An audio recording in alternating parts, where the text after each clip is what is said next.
Hello, my name is Silvia Scuracchio, principal at the Escola Bosque here in São Paulo. It's an honor and a pleasure be with you all the way from Brazil. And now I'm going to share my screen and show you how we are dealing with COVID-19 crisis in our school and applying adaptive leadership.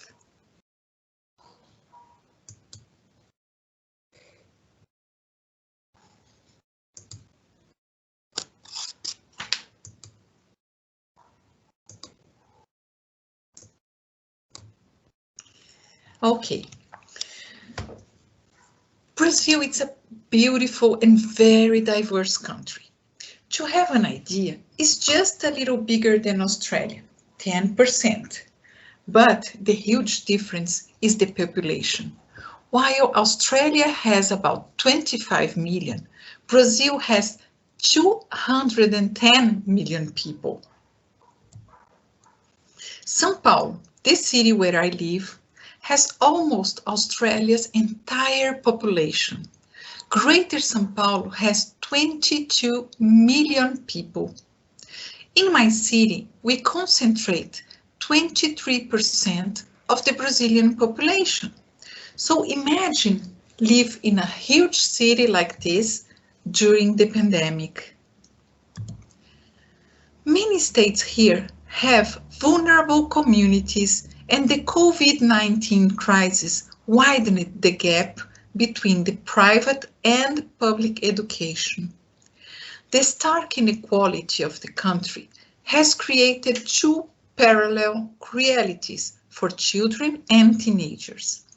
In private education, students needed to adapt to a new learning environment, while children from public school faced the challenge of learning with no devices or internet connection and trying to maintain nutrition without their free school lunches. The situation is worst in these vulnerable communities, where big families live in small spaces. We had a 30% increase in domestic violence, especially against children. Brazil, it's a country marked by intense digital and educational inequalities. And in the current context of COVID-19, such inequalities are accentuated. Despite such inequalities, remote learning has imposed itself to our schools. Now, with the pandemic, we are facing a huge social and economic challenge. And talking about our schools, the school's closure started middle March, and we still close it by now. It's one of the longest in the world, more than 6 months. As a huge country, we have different realities in different regions of Brazil. Here in São Paulo, the outbreak epicenter, the situation is not over yet. The number of infected people is dropping, but the situation is still complicated. Our school year goes from February to December. In July, we have our winter break. It's 30 days. So imagine a school year with 6 months off and with no perspective ahead. Some schools had opened in other Brazilian cities, but in São Paulo, it seems that we are not going to resume the classes this year. We had 108,000 schools closed and 47 million students trying to adapt to distance learning. However, unequal access to internet, computer, and digital tools for low-income students created a huge challenge. These low-income students are more likely to drop the school. São Paulo started broadcasting public education classes by radio, TV, and they also launched an application in order to help students learn. 70% of the students are in public schools, and the private sector is just 30%.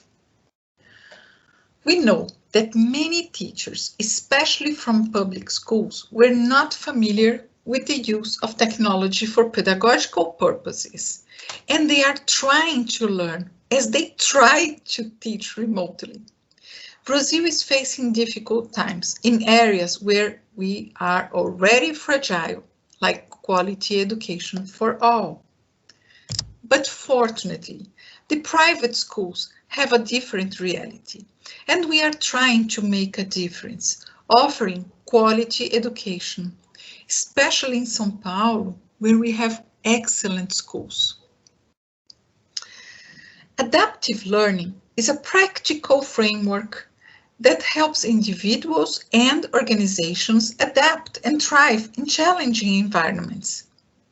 And we are living in unprecedented times. And as a school leader, I understand more than ever the importance of a good and adaptive leadership. In a recent article on Harvard Business Review, they brought 5 principles to guide adaptive leadership. The key concepts of adaptive leadership framework were created by Ron Heifetz and Marty Linsky at the Harvard Kennedy School. And more than ever, we need these concepts because we are now living a totally new reality. COVID-19 is constantly evolving, with leaders at ourselves facing unpredictability, imperfect information, multiple unknowns, and the need to identify responses quickly.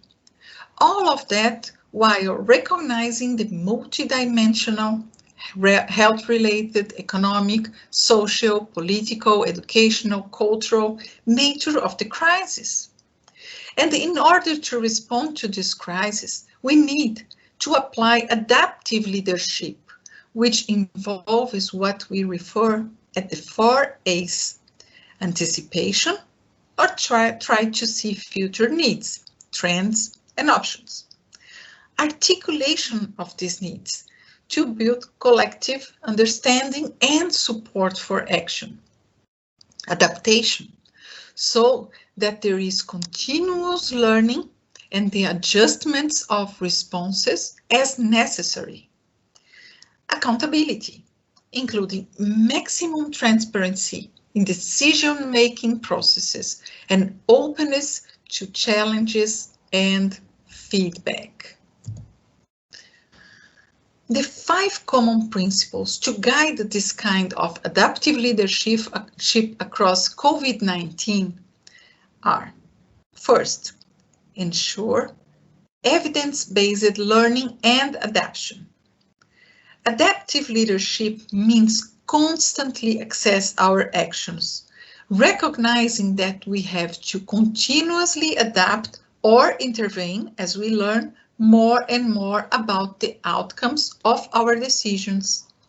This requires clear processes for determining the best options for action, collecting, interpreting, and acting on evidence, including defining a set of key measures for determining success or failure, and ensure ongoing collection of relevant data. The learning process must be open and diverse to be effective. Second, we have to stress test underlying theories, assumptions, and beliefs. A stress test ensures that we can deal with future crises with assumptions and hypotheses guiding an adaptive response and simulating different possible scenarios. We have to streamline deliberative decision making. As school leaders and decision makers, we need to be clear about what we are basing our assumptions and hypotheses on. We need to explain and understand what is being done and why, how the decision was made, so we can identify errors and trust in the processes. We have to strengthen transparency, inclusion, and accountability. Ongoing real-time assessment of the responses needed help us maximize learning, adjust decisions, and minimize errors. The best adaptive leaders have to recognize mistakes and often find in them learning opportunities. As school leaders, we need to commit to share our thinking in every stage and act in an open and transparent way. And more than that, when we acknowledge our fallibility, we demonstrate that we can be trusted. And then we have to mobilize collective action. The COVID-19 is a global crisis and encompasses economy, social, and political aspects. And for schools, it's also a complex and challenging situation that requires changes in behaviors and relationships. Collective actions in this regard include dialogue across a range of stakeholders.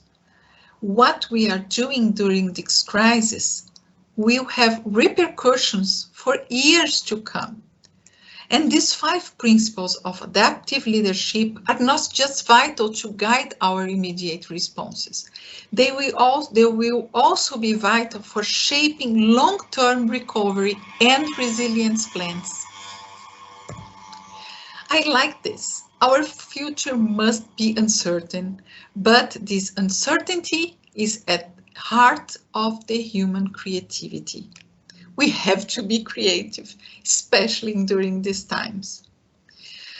And now I'm going to explain how we are applying these adaptive leadership principles during these processes. As I mentioned it before, our school is a private school, and we are offering distance learning to our students from 2 to 14 years old since mid-March. And just to make a quick presentation, our school is an eco school, a UNESCO associated school. We are Teach SDG ambassadors and water education for teachers partners. We started our digital transformation journey a few years ago, and now we are a Microsoft Showcase school. And we have been applying technology to enhance our teaching and learning processes. So at Escola Bosque, we were well placed to start the distance learning. But nevertheless, it was not an easy task to change the learning environment and to deliver good remote classes in such a short period of time. But we succeeded with a lot of work, teachers training. The key is to prepare the teachers, and we have a consistent professional learning program. We decided to create pilot classes, tutorials. We gave support to the teachers, students, parents.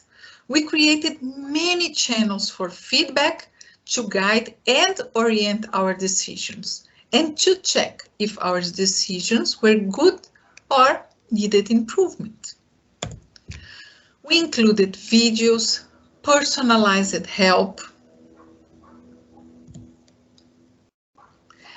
Distance learning is a totally new situation for us, school leaders, because this kind of teaching involved the family routines. And we decided to build our distance learning program with the participation of teachers and families. Our classes schedule started with just a few hours of synchronous and asynchronous classes. And with the students and families' feedback, we changed it to the final schedule that we have now. With transparency and willing to hear all the stakeholders, the process was natural and flawless. It's really difficult for us, decision makers, make assumptions in this kind of situation where our vision is not wide enough. We need other points of view to make and to take the best decisions. Teachers are doing their best to create excellent classes that keep students engaged. They are being very creative. They are promoting many collaborative works. All the subjects are being contemplated, like music and also physical education classes.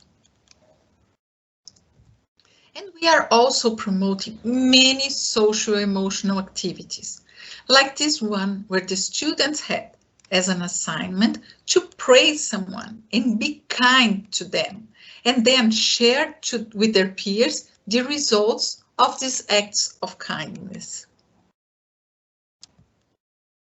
In this activity, they shared what they are doing during social distance to keep calm and centered. Here we have more examples about cell activities. It's so important to give them support because they are feeling anxious, they cannot see their friends. Parents are at home with many bills and house chores. They are normally stressed. And one thing that it's really fun is when we have thematic classes. So this science class, the theme was beach life. It was very fun for them. They really enjoyed it. And we are also offering personalized support to our special needs students. And gamification, it's widely used. With Minecraft, Kahoot, kids love. And they learn a lot with these tools. Awareness classes about COVID-19 are also important. And we are also gathering important data to help us in these data-driven decisions. In this example, we are using Microsoft Teams Insights to help teachers, coordinators, parents, and even the students keep track of their progresses and outcomes and help all the students who need more attention. We are even able to see which device the students are using to access the classes, and teachers can use this and all the informations to better prepare classes. They can track frequency, engagement, so we have many data to help us give directions to the teachers, students, and parents. And the results are excellent. Parents, teachers, students are happy with our remote learning, and especially with the students' outcomes. It's important to keep tracking of the results. Teachers are feeling motivated and empowered. It's really important to give them support and hear what they need and they want to say. These teachers are sharing how she felt so nice with the school support. This is really important for us, these feedbacks. And we keep, as in real life, not in just remote learning, our students as protagonists and engaged. And I really like this phrase. Our goal as educators is to create innovative minds to transform the world. Being an adaptive leader, it's a challenge, but we are creating a new and highly innovative and collaborative culture in our school. We're still learning, but it's an innovative process. Thank you very much. If you have any questions, please let me know. I will be glad to answer. Thank you very much.